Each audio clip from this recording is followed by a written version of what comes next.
এটা আমরা বাংলা বলার সময় এরকমভাবে বলি। তার মানে তার সম্পত্তির উত্তরাধিকারী কে হবে? উত্তরাধিকারী ইংরেজি উত্তরাধিকারী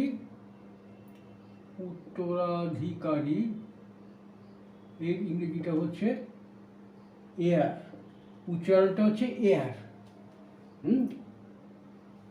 আমরা সাধারণত হেয়ার বলি, কিন্তু হেয়ারও বলতে পারো, কিন্তু উচ্চারণটা হয় এয়ার। যাই হোক, তার উত্তরাধিকারী কে হবে? তাহলে কে হবে? হু will B, who will B. তাহলে আমরা কি লিখব? কে হবে, এইটা হচ্ছে সাবজেক্ট, কে পাবে? হু। হবে উইল বি, কি হবে? অবজেক্ট কি? ভার্বের পরে অবজেক্ট বসে, অবজেক্ট হচ্ছে তোমার উত্তরাধিকারী। Who will be the hair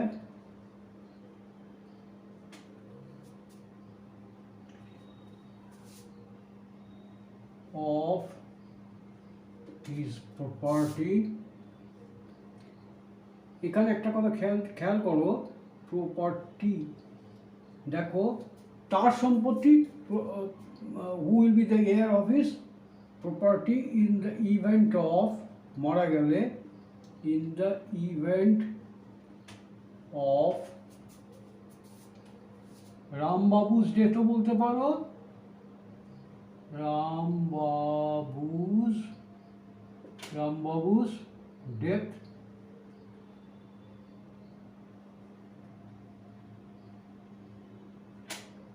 রামবাবুস death একটা বলতে পারো। আর কি বলতে পারি? Who will be the heir of his property in the event of Rambabu's death. এই যে হিজটা, এই হিজটা রামবাবুর জন্য এসছে। তাহলে এটাকে আমরা আরেকভাবে লিখতে পারি, ইন দ্য ইভেন্ট অফ, এখানে আমরা বলতে পারি যে রামবাবুস ডেথ না বলে বলবো in the event of the death of রামবাবু। এই একটা আমরা করতে পারি। এইবার দেখো, এই যেটা বললাম ইন দ্য ইভেন্ট অফ, কোনো কিছু ঘটলে আমরা আরেকটা ইংরেজি পেয়েছিলাম in case of, in case of, এটা পেয়েছিলাম কোনো কিছু ঘটলে। তাহলে who will be the heir of his property in case of, সেটাকে আমরা কি লিখবো? In case of Rambabu's death অথবা ডেথ অফ রামবাবু। দেখো এই সেন্টেন্সটাকে আরেক রকমভাবে করা যায়। কীরকমভাবে করা যেতে পারে?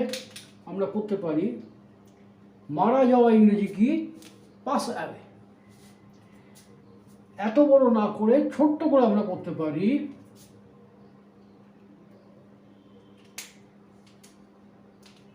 যদি রামবাবু মারা যান তাহলে তার সম্পত্তি কে পাবে? সেখানে আমরা করব if Rambabu, third person singular number, passes away,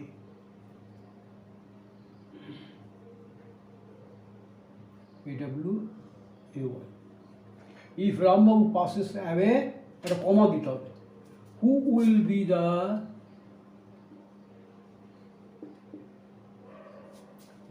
the heir,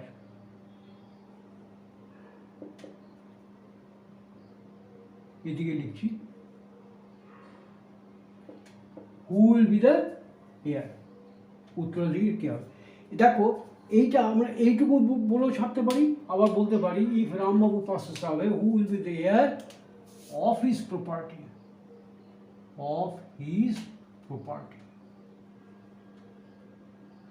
আমরা এই কথাও বলতে পারি। ঠিক আছে?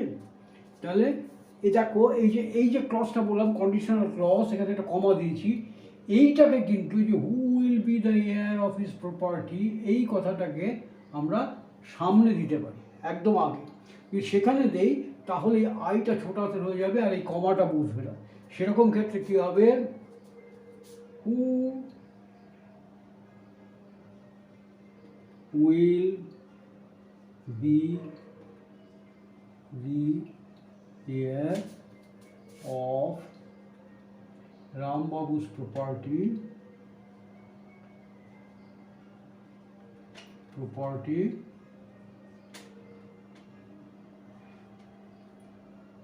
property if he passes away. আমরা কি লিখব? Who will be the heir of Rambabu's property if he passes away? বুঝা গেল? এইবার দেখো আরেকটা কথা, ইদানিং অবশ্য কমে গেছে। আগে কি ছিল? আগে প্রায় সন্ধ্যার সময় লোডশেডিং হয়ে যেত। সন্ধ্যা হলো তো লোডশেডিং হলো, লোডশেডিং হলে সারা বাড়ি অন্ধকার। সে বাতি অন্ধকারের সময় আমরা কী করতাম? কেউ কেউ এমার্জেন্সি ইউজ করে, কেউ কেউ হারিকেন জ্বালাতো, কেউ কেউ মোমবাতি জ্বালায়। তাহলে ধরো আমরা বললাম যে বিদ্যুৎ চলে গেলে, মানে কারেন্ট চলে গেলে,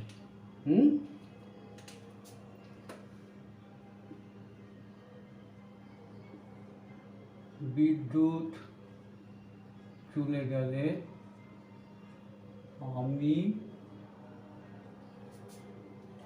আমি মোমবাতি জ্বালাই। আলোর জন্য আমি আলো পাওয়ার জন্য মোমবাতি জ্বালাই। তাহলে এখানে জ্বালাই বলতে আমি ব্যবহার করি, মোমবাতি ব্যবহার করি, বুঝতে পেরেছো? তাহলে কি বলতে পারি আমরা? I use candles, এখানেও তো আমার সন্দেহ হচ্ছে।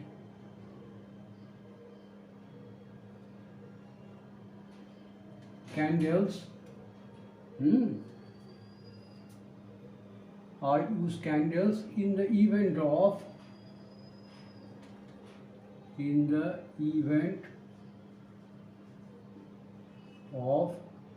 power failure, power failure.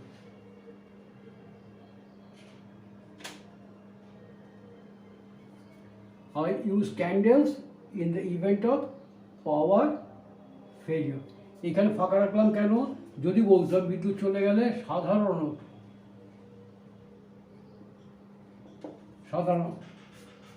সেখানে আমরা বলবো I generally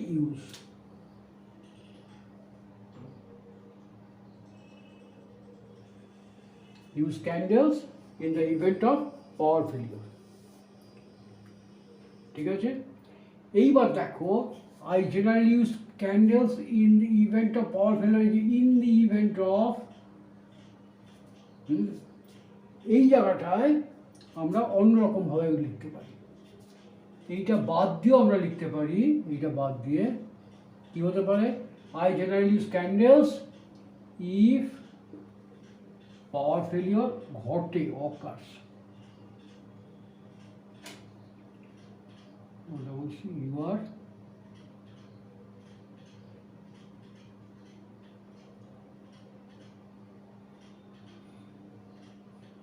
occurs. ঠিক আছে?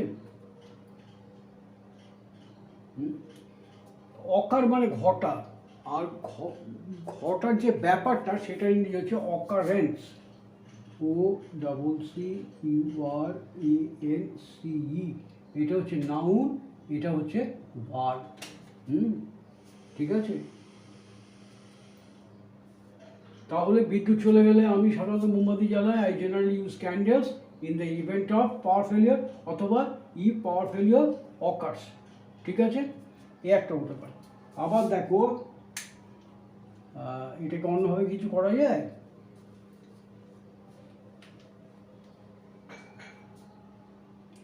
আচ্ছা, এখানে একটা জিনিস আমি দেখো, এই যে লিখলাম মোমবাতি জ্বালাই, এটা যদি বলতাম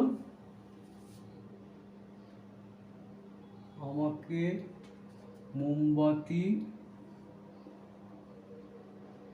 জ্বালাতে হয়, এরকম যদি বলতাম, বিদ্যুৎ চলে গেলে এটা বাদ দিলাম, আমাকে মোমবাতি জ্বালাতে হয়, সেখানে হতো আমাকে জ্বালাতে হয়, আমাকে করতে হয়, আমাকে নাচতে হয়, আমাকে গাইতে হয়। I have to read, I have to play, I have to paint, I have to eat, এরকমভাবে হয়। তাহলে সেখানে হতো I have to use candles in the event of জায়গায় আমরা আরেকটা প্রিপোজিশনাল ফ্রেজ ব্যবহার করতে পারি, সে একই কথাই in case of I have to use candles in case of power failures.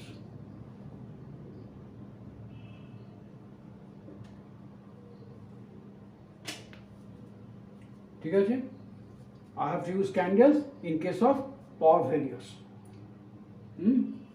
আচ্ছা, এইবার দেখা যাক আরেকটা in the light of.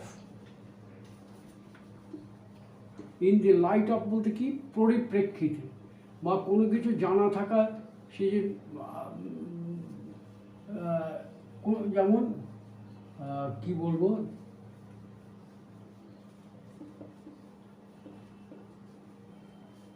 কোনো কিছু আমি জানি, সেই জানার মাধ্যমে তার আলোকে, এরকম বোঝায় ইন দ্য লাইট অফ, পরিপ্রেক্ষিতে।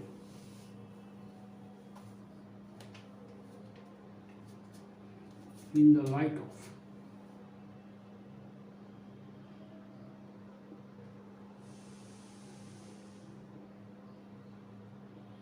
পরিপ্রেক্ষিতে।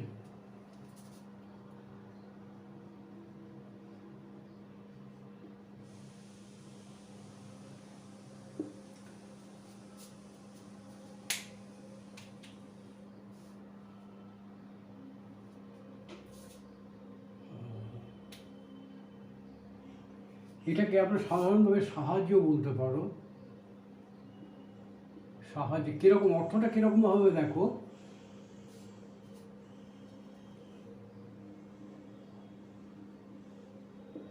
অতীত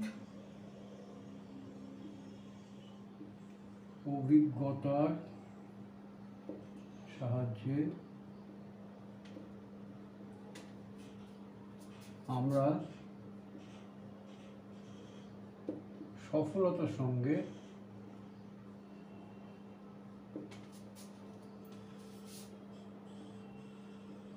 এই বিপর্যয় বা ধ্বংসের বিপর্যয়ের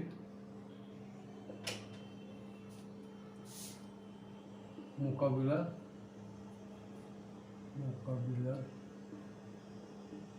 করেছিলাম।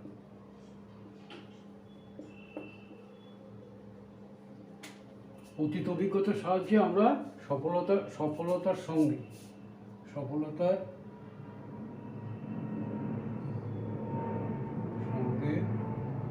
এই বিপর্যয়ে বা এই ধ্বংসের বিপর্যয় বলতে, ধরো তোমার প্রচণ্ড একটা সাইক্লোন হয়ে গেছে, বাড়ি ঘর সব ভেঙে পড়ে গেছে, গাছ উপড়ে পড়ে গেছে, রাস্তা বন্ধ হয়ে গেছে, ইলেকট্রিকের পোল খুঁটি, এই ধরনের বিপর্যয়, এটা ডিভাস্টেশন। তাহলে অতীত অভিজ্ঞতার সাহায্যে আমরা সফলতার সঙ্গে এই বিপর্যয়ে মোকাবিলা করেছিলাম। এখানে সাবজেক্ট কোনটা, আমরা, আর কোনটা, মোকাবিলা করেছিলাম হচ্ছে